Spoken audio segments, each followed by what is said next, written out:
Receive it. Yes, Lord.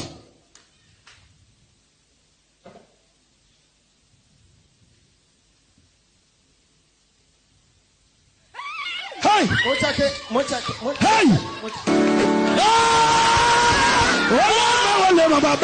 I am seeing a woman that attached to you like this, like a wife.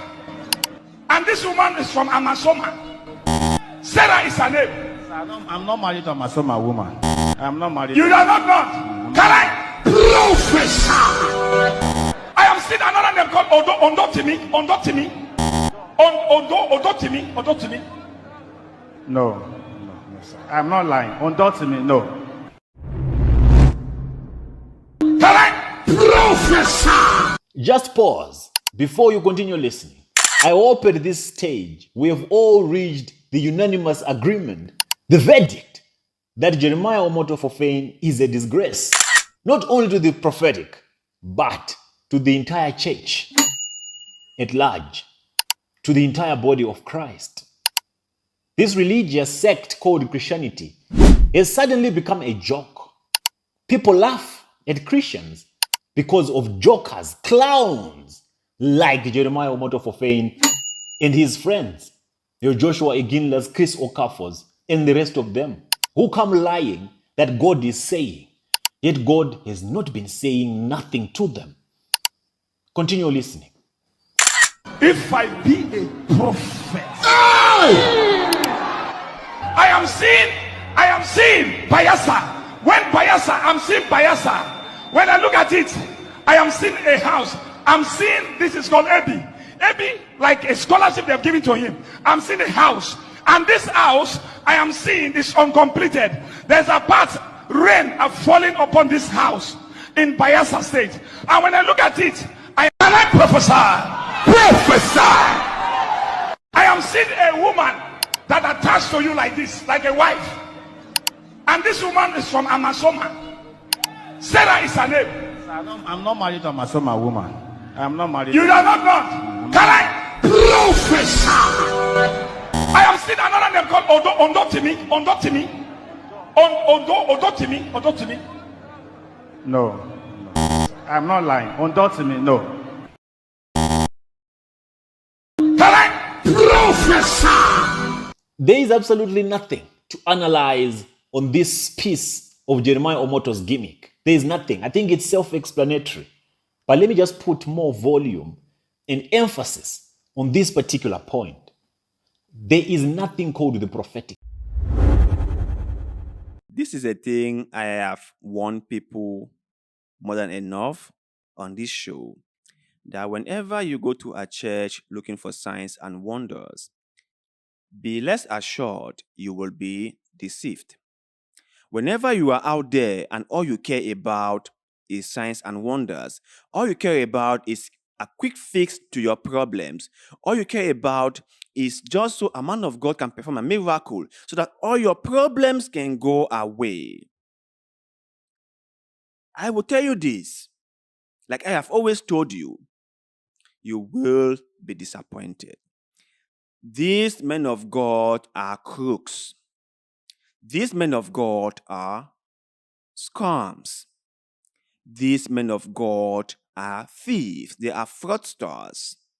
And you should be very, very careful with them. A person like Prophet Jeremiah is a big fraud. And all what he does is deceive people, deceive gullible people, deceive ignorant people, deceive people who have willingly let themselves be deceived. And you see things like this happening on the pulpit in the house of the Lord. What happened to preaching salvation, to telling people that come to the Lord and seek for salvation? Come to the Lord so that the Lord might impact you with knowledge and wisdom on how to carry out your job. Come to the Lord so that the Lord might impact you with peace of mind so that you go out there and do things for yourself. What happened to preaching like this? What happened to doctrines like this? Why are we now so obsessed about signs and wonders? Why is it that everything we think about or want for ourselves is just a quick fix to our problems? No one is willing to do the hard work anymore. No one is willing to take the necessary steps that will enable them get to where they want to go. No one is willing to do things for themselves. No one is willing to go out there and do the hard work. What has really gone wrong with us? Where did we go wrong? And why are men of God doing this? Well, I mean, they have a motive for doing it, but why are they doing it? Why are they using the name of the Lord to lie? Why have they become altar thieves? Why is it that they care so much about signs and wonders than us, than our personal well-being? Why have they decided to use our own weaknesses against us? They are men of God who are supposed to be looking after us, the common people. At least that's what they say they are out there to do. They are men of God who are supposed to be looking after the common people in our society. They are men of God who are supposed to be looking after less privileged people in our society. Why have they decided to abuse us? Why have they decided to turn against us? You know, when you start to ask questions like this, you become really sad and pitiful because you realize that a huge segment of the population is being taken advantage of. And if those people do not wake up from this religious slumber, we are headed to a very, very dark place. Really dark. Because the religious cord is getting really, really stronger.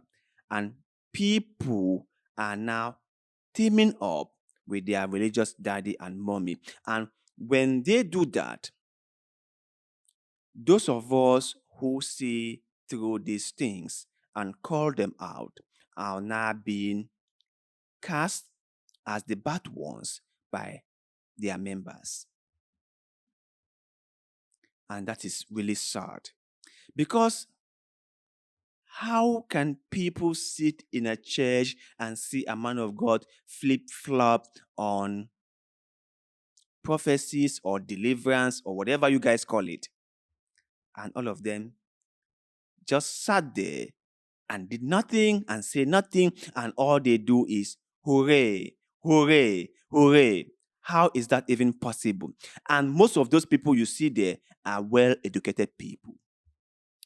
What happened to their common sense? What happened to it? You will sit there and you see a man of God flip-flop and you did nothing. You said nothing.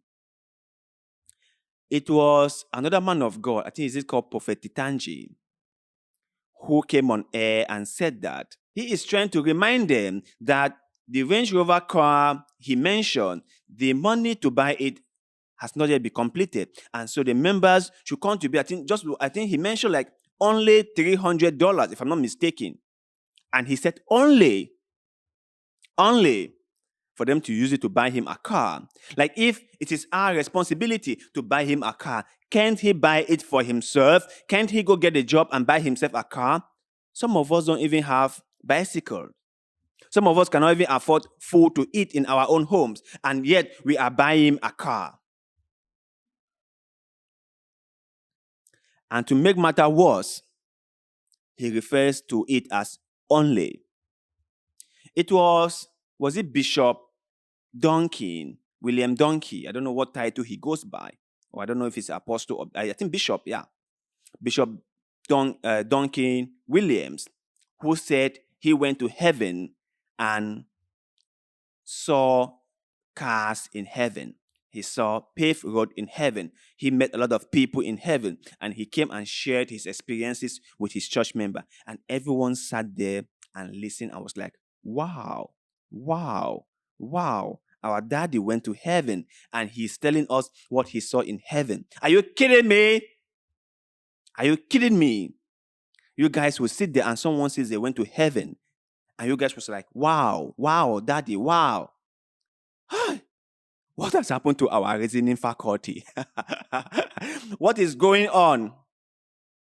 How can someone say that to you guys and you guys just sat there and were like, wow, wow, wow? Really? Really? Really? This is really, really shocking. It's quite sad. But for some reason, many Christians do not find anything wrong with it. And they will just follow along. They will just listen to what their daddy had to say. And they will not object. They will not even ask any question. They will just be like, okay, my daddy said so. Fine. Everything is fine because my daddy said it. So it's fine. That is it.